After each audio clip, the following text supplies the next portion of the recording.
નમસ્તે વિદ્યાર્થી મિત્રો. નગર પ્રાથમિક શિક્ષણ સમિતિ ભાવનગર આયોજિત ઓનલાઈન મેથ્સ એજ્યુકેશનમાં આપ સૌનું સ્વાગત છે. ધોરણ 7 વિષય ગણિત, પ્રકરણ 1 પૂર્ણાંક સંખ્યાઓનો આપણે અભ્યાસ કરીશું. આપ સૌ જાણો છો તે મુજબ લોકડાઉન દરમિયાન આપ સૌને અમે ઘરે બેઠા ગણિત ભણાવવાનો એક સુંદર પ્રયાસ કરી રહ્યા છીએ. સૌથી પહેલા તો પૂર્ણાંક સંખ્યાઓ વિશે માહિતી મેળવી લઈએ. પૂર્ણાંક સંખ્યાઓ એટલે શું? તો ધોરણ 6 માં આપ સૌ ભણી ચૂક્યા છો તે મુજબ 1 થી શરૂ થઈ અનંત સુધી ધન સંખ્યાઓ કહેવાય છે. -1, -2, -3 થી અનંત સુધી ઋણ સંખ્યાઓ કહેવાય છે. શૂન્યને તટસ્થ કહીએ છીએ. આ તમામને સાથે લઈ લઈએ, ધન, ઋણ અને શૂન્ય, તો તેને પૂર્ણાંક સંખ્યાઓ કહે છે. પૂર્ણાંક સંખ્યાને દર્શાવવા માટે સંખ્યા રેખા દોરવામાં આવે છે. સ્ક્રીન પર તમે જોઈ શકો છો તે મુજબ સંખ્યા રેખા આવે છે. તેમાં તમે જુઓ છો તે મુજબ વચ્ચે શૂન્ય છે, મધ્યમાં ડાબી બાજુ ઋણ સંખ્યાઓ છે, જમણી બાજુ ધન સંખ્યાઓ છે. ધન સંખ્યાઓને પ્રાકૃતિક સંખ્યાઓ પણ કહેવામાં આવે છે. ઋણ સંખ્યાઓ તમે જાણો છો તે મુજબ -1, -2, -3 થી અનંત સુધી વિસ્તરેલી હોય છે, જ્યારે શૂન્ય તટસ્થ છે. એ ઉપરાંત વિરોધી સંખ્યા એટલે શું તે સમજીએ. આપ સૌ જાણો છો તે મુજબ કોઈ પણ સંખ્યા હોય તેની વિરોધી સંખ્યા એટલે કે તેની નિશાની બદલાઈ જશે. જો તે ધન હોય તો તે ઋણ થઈ જશે અને ઋણ હોય તો તે ધન થઈ જશે.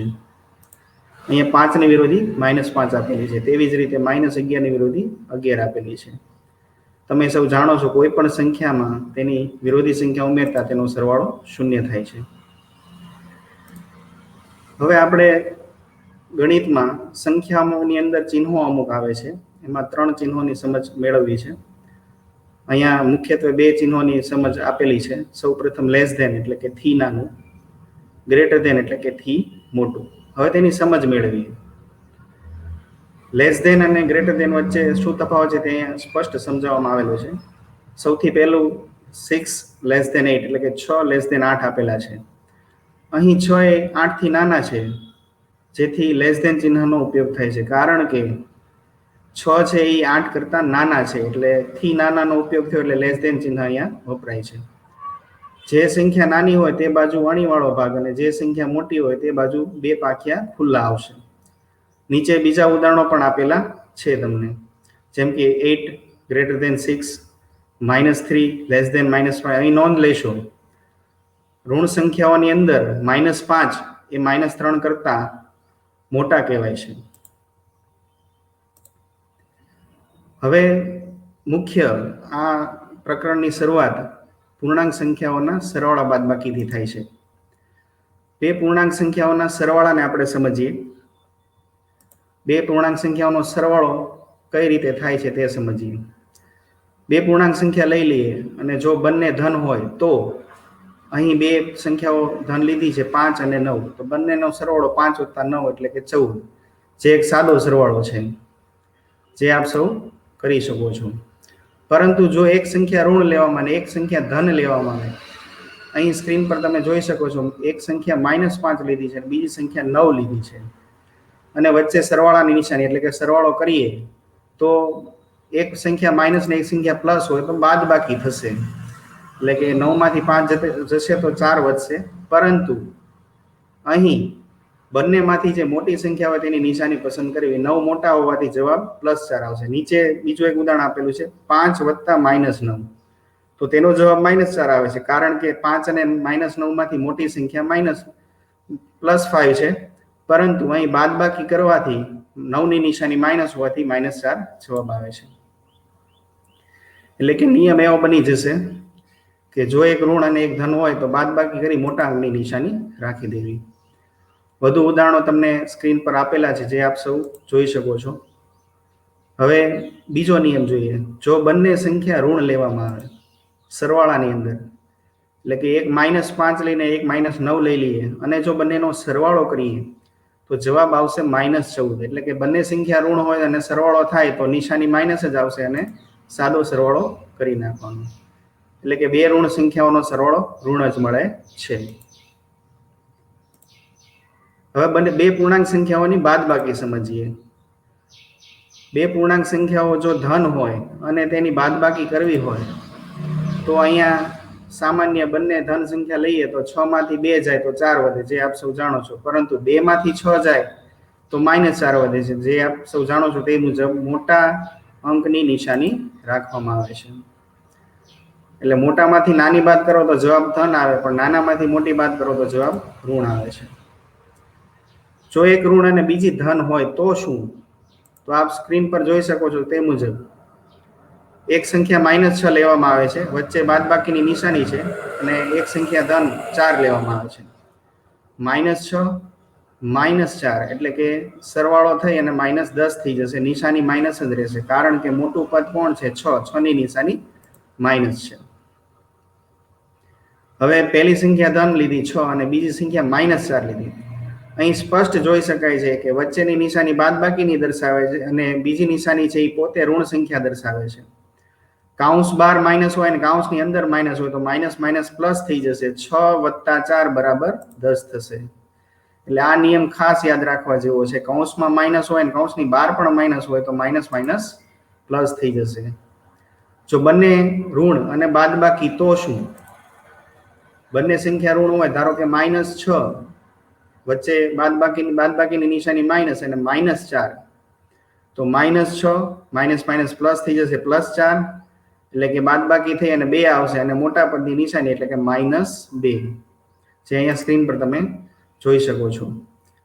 હવે સંખ્યાઓને બદલાવતા -4 આગળ લઈ લઈએ અને -6 પાછળ લઈ લઈએ તો -4 -6 એટલે કે -4 + 6 = 2 થશે. પૂર્ણાંક સંખ્યાઓની સરવાળા માટે સંવૃત્તતા જોઈ લઈએ. સંવૃત્તતા એટલે શું? તો કે ભાઈ બે સંખ્યાઓ પૂર્ણાંક સંખ્યાઓ લેવાની અને તેમનો સરવાળો કરીએ તો સરવાળો મળે છે એ પણ પૂર્ણાંક સંખ્યા મળે છે કે નહીં તે આપણે ચકાસીએ. બે પૂર્ણાંક સંખ્યાઓનો સરવાળો કરતા જવાબ શું મળે તે જોઈએ. વિદ્યાર્થી મિત્રો અહીંયા ધ્યાન આપજો. 4 + 6 = 10. અહીં 4 અને 6 બંને પૂર્ણાંક સંખ્યાઓ છે અને તેમનો સરવાળો 10 મળે છે, જે પણ પૂર્ણાંક છે. તેવી જ રીતે નિશાનીઓ બદલીએ, એક માઇનસ લઈને એક પ્લસ લઈએ, -4 + 6 લો તો પણ જવાબ 2 મળે છે, જે પૂર્ણાંક છે. પાછળ નિશાની બદલીએ, 4 પ્લસ લઈ લઈએ, -6 લઈ લઈએ તો 4 + -6 = -2, જે પણ પૂર્ણાંક છે. બંને સંખ્યાઓ માઇનસ લઈ લઈએ, -4 + -6 = -10, જે પણ પૂર્ણાંક સંખ્યા છે. આમ કોઈ પણ રીતે પૂર્ણાંક સંખ્યાઓનો સરવાળો કરો તો તે પૂર્ણાંક જ મળે છે.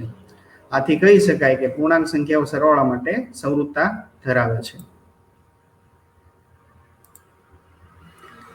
પૂર્ણાંક સંખ્યાઓની બાદબાકી માટે સંવૃત્તતા આપણે જોઈએ. સ્ક્રીન પર આપણે જોઈ શકો છો તે મુજબ બાદબાકી કરતા જવાબ શું મળે છે તે આપણે જોવો છે. તો એક ઉદાહરણથી સમજીએ. 6 માંથી 4 જશે તો સામાન્ય રીતે 2 વધે છે, જે પૂર્ણાંક મળે છે. -4 -6 એટલે કે -10, જે પણ પૂર્ણાંક છે. 4 -6 એટલે કે 4 + 6 = 10, જે પણ પૂર્ણાંક છે. અને બંને સંખ્યા ઋણ લઈએ, -4 -6 તો પણ જવાબ 2 મળે છે, જે પૂર્ણાંક મળે છે. આમ કોઈ પણ રીતે પૂર્ણાંક સંખ્યાઓની બાદબાકી કરવામાં આવે તો તે પૂર્ણાંક જ મળે છે. તેથી બાદબાકી પણ સંવૃત્તતા ધરાવે છે પૂર્ણાંક સંખ્યાઓ માટે. હવે આપણે તમારી જે પાઠ્યપુસ્તક છે એમાં સ્વાધ્યાય 1.1 આપેલો છે.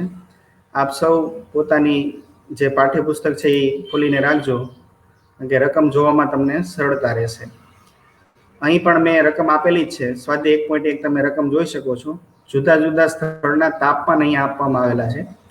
લાહોલ, શ્રીનગર, શિમલા, ઉટી અને બેંગલુરુ. તમને એક સંખ્યા રેખા પર તાપમાન દર્શાવેલા છે અને એ તાપમાન આપણે જોવાના છે, કયા શહેરનું કયું તાપમાન છે, અને નીચે પ્રશ્નો આપેલા છે. એ પ્રશ્નોના જવાબ આપણે આપવાના છે. જેમાં આપણે સૌ પ્રથમ રકમ શાંતિથી વાંચવાની છે. વાંચ્યા બાદ એને સમજવાની છે. સમજ્યા બાદ તેનો જવાબ આપવાનો છે. અહીં લાહોલનું તાપમાન કેટલું છે, શ્રીનગરનું કેટલું છે, શિમલાનું કેટલું છે, ઉટીનું કેટલું છે અને બેંગલુરુનું કેટલું છે તે તમે સંખ્યા રેખા ઉપરથી જોઈ શકો છો. અહીં લાહોલનું તાપમાન -5 થી શરૂ કરી -10 ની વચ્ચે છે. એટલે -5 થી તમે 3 અંક જાઓ -6, -7 ને -7 આવશે, -8.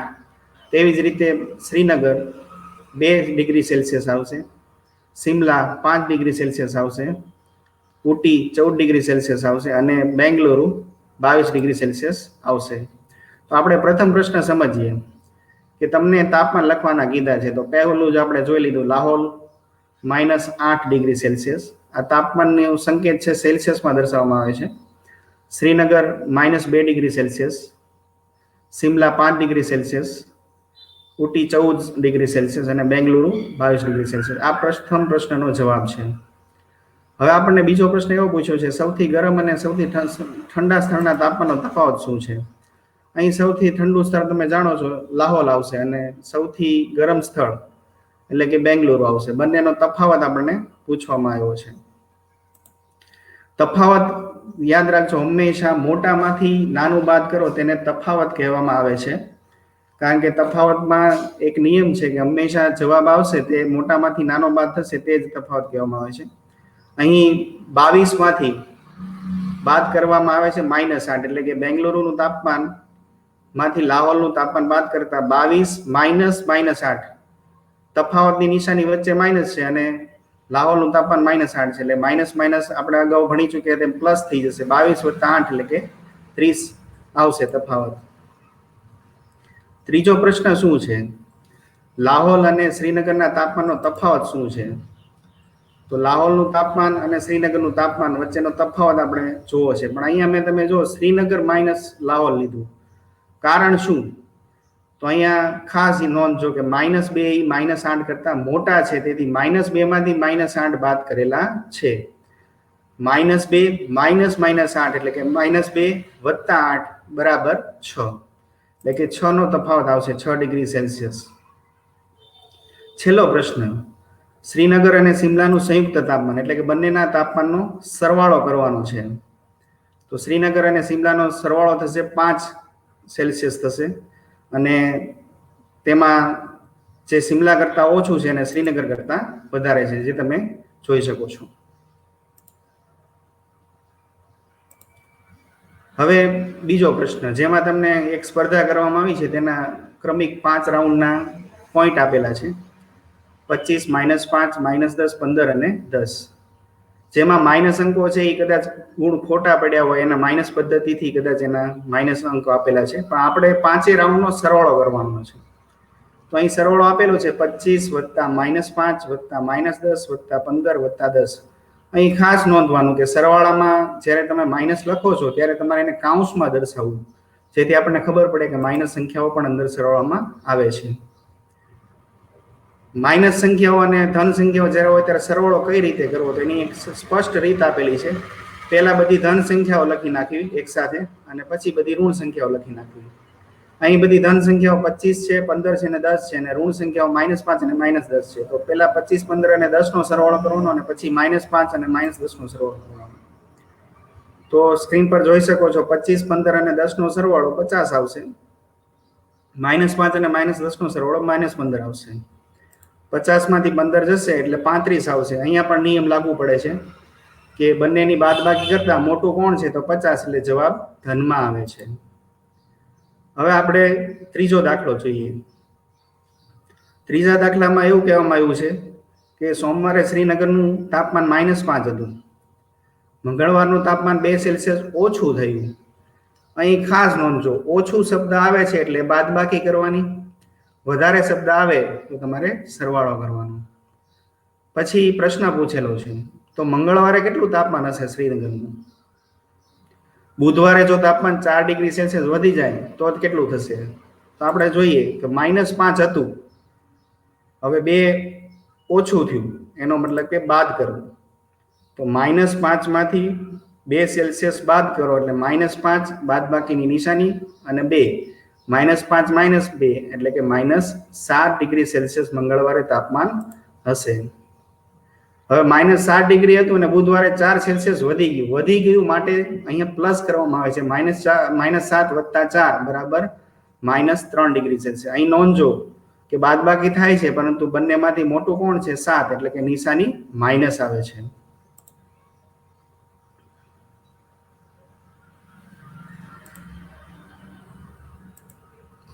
ચોથો દાખલો અહીં આપેલો છે. એમાં તમે જોઈ શકો છો એક પ્લેન ઉપર ઉડે છે અને સમુદ્ર કિનારાથી, અને તેની ઊંચાઈ 5000 મીટર ઊંચાઈ ઉડે છે.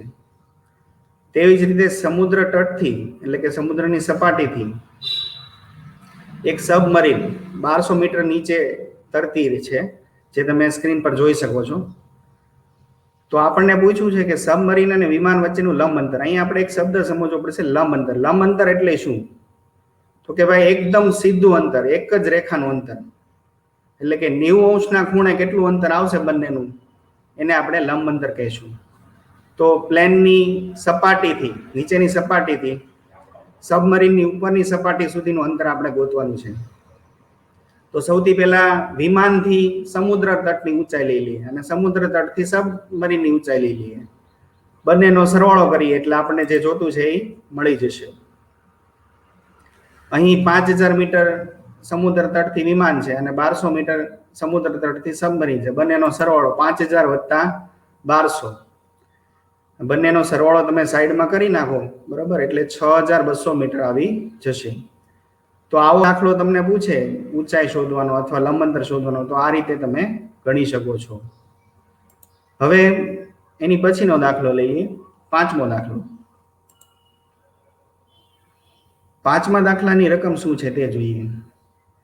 મોહન તેના બેંકના ખાતામાં ₹2000 જમા કરાવે છે અને બીજા દિવસે તેમાંથી 1642 રૂપિયા ઉપાડે છે. જો ઉપાડેલ રકમને ઋણ પૂર્ણાંક વડે દર્શાવાય તો જમા કરાયેલ રકમને કઈ રીતે દર્શાવશો? ઉપાડ પછી મોહનના ખાતામાં કેટલી શિલ્લક છે તે શોધો. વિદ્યાર્થી મિત્રો, અહીં ખાસ નોંધવા જેવી બાબત એ છે, જ્યારે જમા કરાવો ત્યારે તેમાં નિશાની પ્લસ આવશે અને જ્યારે ઉપાડો છો પૈસા ત્યારે એ માઇનસ થશે. એટલા માટે અહીં લખેલું છે કે ઉપાડેલ રકમને ઋણ પૂર્ણાંક વડે દર્શાવાય છે. તો જમા કરાવેલ રકમને કઈ રીતે દર્શાવશો? તો કે પ્લસ વડે. અહીંયા શિલ્લક, શિલ્લક એટલે શું? તો કે ભાઈ જમામાંથી જ્યારે ઉધાર બાદ થાય એટલે કે ઉપાડ બાદ થાય અને જે રકમ વધશે તેને નામાની ભાષામાં શિલ્લક કહેવામાં આવે છે.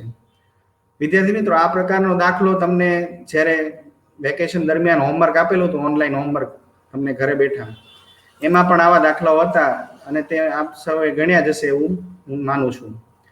જમા થાય એટલે કે ઉમેરાય, તો અહીં 2000 જમા કરાય એટલે પ્લસ 2000 લખેલા છે. હવે તેમાંથી 1642 રૂપિયા ઉપડે છે એટલે કે બાદ થશે.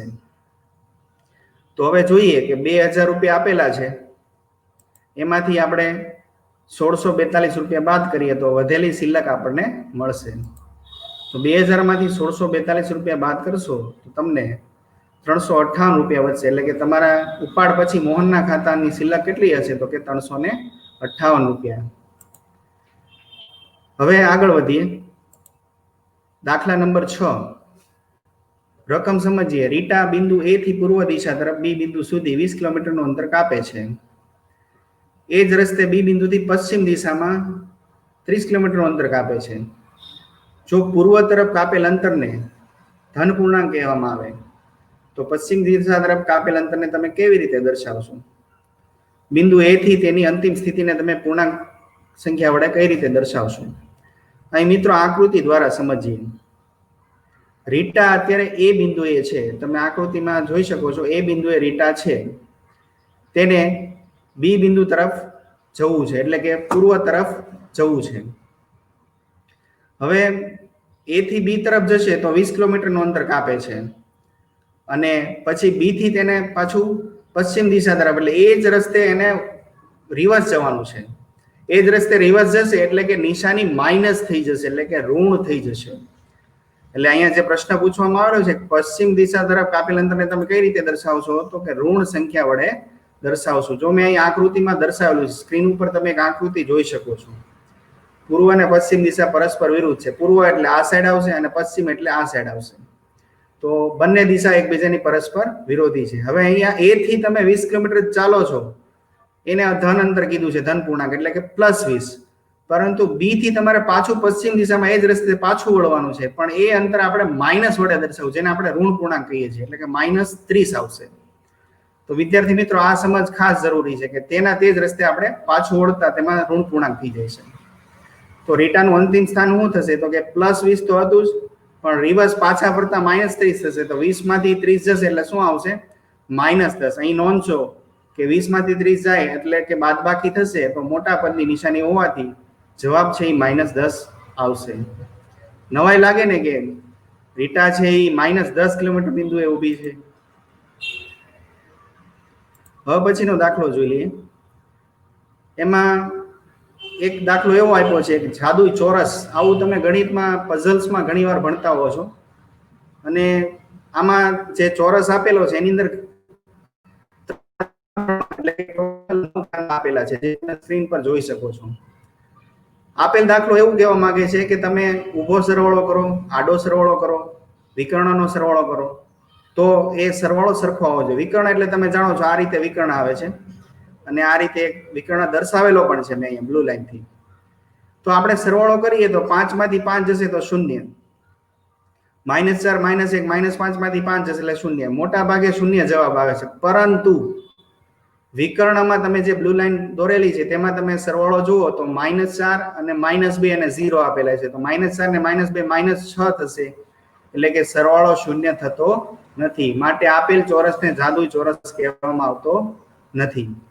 પરંતુ તેની બાજુમાં જમણી બાજુ એક ચોરસ આપેલો છે, ત્યાં તમને નવાઈ લાગશે કે બધી બાજુ સરવાળો સરખો જ આવશે. -4 -6 -10, -10 વત્તા 1 એટલે -9, 1 માંથી 10 જશે -9, -2 -7 -9, -7 -6 -13, એમાંથી 4 કાઢશો એટલે -9, 10 ને 3 13, 13 માંથી 4 જાય -9. એવી રીતે વિકર્ણનો સરવાળો -6 -3 -9, -3 -7 -10 માંથી 1 જશે -9. તમે કોઈ પણ બાજુથી સરવાળો કરશો, ઊભો સરવાળો કરશો, આડો સરવાળો કરશો, વિકર્ણનો સરવાળો કરશો, જવાબ -9 જ મળે છે. એટલે કે બધી બાજુથી સરવાળો સમાન મળે છે. આથી કહી શકાય કે આપેલ ચોરસ જાદુઈ છે. વિદ્યાર્થી મિત્રો, તેની નીચે એક 8મો દાખલો આપેલો છે, જેની રકમ આપેલી છે તમને. એમાં A અને B આપેલા છે અને એક નિયમ ચકાસવાનું કીધું છે.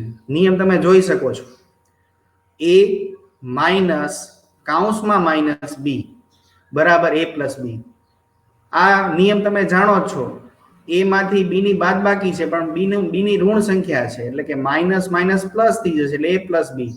એટલે આ સ્વયં સત્ય વિધાન છે, જેને આપણે દર્શાવવાનું છે કિંમતો શોધીને. તો સૌથી પહેલી રકમ જુઓ, A બરાબર 21 અને B બરાબર 18. તો પ્રથમ રકમ A બરાબર 21 અને B બરાબર 18 આપણને આપેલી છે. હવે ડાબી બાજુ ચકાસીએ, A -(-) B. તો 21 -18. હવે તમે જોઈ શકો છો, અગાઉ નિયમ શીખ્યા મુજબ વચ્ચે ઋણની નિશાની અને કાઉન્સમાં ઋણની નિશાની, એટલે માઇનસ માઇનસ પ્લસ થશે. 21 + 18 બરાબર 39. જમણી બાજુ ચકાસીએ, A + B. તો A + B 22 + 18 સીધો સરવાળો 39. તો બંને સાઈડ જવાબ તો સરખો જ આવે છે, એટલે આપણે આ નિયમ ચકાસી લીધો. વિદ્યાર્થી મિત્રો, આવા દાખલા તમે જાતે પણ ગણી શકો છો. માટે આ નિયમ જે છે A -(-) B બરાબર A + B, તેના પાછળના દાખલા એટલે કે 2, 3 અને 4 ઉપર મુજબ તમારે જાતે ગણવાના રહેશે. એટલે તમે અત્યારે જે નોટબુક ખોલી રાખી છે એમાં ખાસ નોંધજો કે તમારે 2, 3 અને 4 જાતે ગણવાના છે.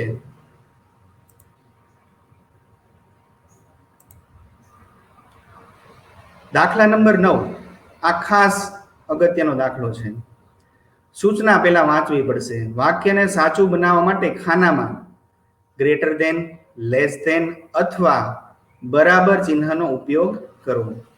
આ દાખલો ખાસ સમજવો છે. આપણે પૂર્ણાંક સંખ્યાઓના સરવાળા બાદબાકી સમજી લીધા, પણ તેના જવાબ આવ્યા પછી બે પૂર્ણાંક સંખ્યાઓ વચ્ચે કઈ નિશાની આવશે તેના માટેનું આ સ્પષ્ટ ઉદાહરણ અહીંયા આપેલું છે. તો મેં અહીંયા એક ડાબી સાઈડ ABCD આપેલા છે, તેનો સરવાળો કરવો છે મારે બધાનો, અને જમણી બાજુ આપેલો છે તો એનો પણ સરવાળો બાદબાકી કરવો છે. હું તૈયાર કરી નાખું છું. પેલું -8 અને -4, તો તમે જોઈ શકો છો -12 જવાબ આવશે. તેવી જ રીતે બીજાનો જવાબ -3 + 7 -19 બરાબર -15. કઈ રીતે? તો કે તમે જાણો છો બે માઇનસ સંખ્યા 19 અને 3, તો 19 ને 3 22, એમાંથી 7 જશે એટલે 15, પણ મોટા પદની નિશાની એટલે -15. તેવી જ રીતે 23 - 41 + 11 બરાબર -7. 39 + -24 - 15 બરાબર 0. અને ઈ -231 + 79 + 51 બરાબર -101. આ આપણે શીખી ગયા છીએ સરવાળા બાદબાકી. જમણી બાજુ -8 -4 એટલે કે -8 + 4 બરાબર -4. તેવી જ રીતે 15 - 8 + -9 બરાબર -2. 23 - 41 - 11 બરાબર -29. અહીંયા નોંધવું પડશે કે -41 અને -11 નો સરવાળો પહેલા કરવાનો, પછી 23 માંથી એને બાદ કરો એટલે જવાબ ઋણમાં આવે છે. 36 + -52 -36 બરાબર 20. અહીંયા નોંધજો ખાસ કે માઇનસ પ્લસ થશે એટલે કે +36 થશે. 36 ને 36 72, 72 માંથી 52 જશે એટલે 20 વધશે. છેલ્લો સરવાળો -399 + 159 + 81 બરાબર -159. આ તમે સાઈડમાં સરવાળા બાદબાકી કરી શકો છો. હવે આપણે જોવું છે નિશાની કઈ આવે. તો પહેલા a નો જવાબ -12 આવે છે અને તેની સામે -4 આવે છે. તો તમે બંને સાઈડ જોતા જાઓ. એક જગ્યાએ -12 છે અને એક જગ્યાએ -4 છે. તમે સૌ જાણો છો તે પ્રમાણે -12 છે એ -4 કરતા નાના છે, માટે કે નિશાની કઈ આવશે? Less than. તમે સ્ક્રીન પર જોઈ શકો છો જવાબ આવી રહ્યો છે લેસ ધેન. તેવી જ રીતે -15 એ -2 કરતા નાના છે, વળી પાછો લેસ ધેન જવાબ આવશે. આપણને પ્રશ્ન એ થશે કે -15 -2 કરતા કેમ નાના? કારણ કે બંને સંખ્યા કેવી છે? ઋણ છે. એટલે કે -15 -2 કરતા કેવા થશે? નાના. અથવા ઊંધું કહીએ તો -2 -15 કરતા મોટા થશે. -7 -29, તો -7 અને -29 વચ્ચે પણ એ જ આવશે સંબંધ કે -7 છે એ -29 કરતા કેવા છે? મોટા છે. એટલે આ જે નિશાની આવી છે એ કઈ છે? Greater than. હવે એક સાઈડ 0 છે ને એક સાઈડ 20 છે. તમને ખબર 0 અને 20 માં મોટું કોણ? તો કે 20. તો 20 ની સાઈડ પાંખડું ખુલ્લું આવશે. તો તમે જોઈ શકો જવાબ છે એ ડિસ્પ્લે થાય છે, એટલે કે લેસ ધેન ની નિશાની, પણ પાંખડું ક્યાં ખુલ્લું આવે છે? 20 ની સાઈડ. અને છેલ્લો જવાબ -101 અને -159. તમે જાણો છો -101 છે એ -159 કરતા કેવા છે? મોટા, એટલે કે ગ્રેટર ધેન ની નિશાની આવશે. આ દાખલા ખાસ કરીને તમારે ખાલી જગ્યાઓ જોડકાઓમાં પૂછાય છે. તો આની તૈયારી તમારે પ્રેક્ટિસ ખાસ કરવી. કદાચ સ્વાધ્યાયના અંતે મેં તમને દાખલાઓ આપેલા છે, તમારી જાતે તમારે ગણવાના છે. અહીંયા જેટલા સરવાળા બાદબાકી કર્યા છે તમામ નિયમો આધારિત છે, તમે જાણો છો.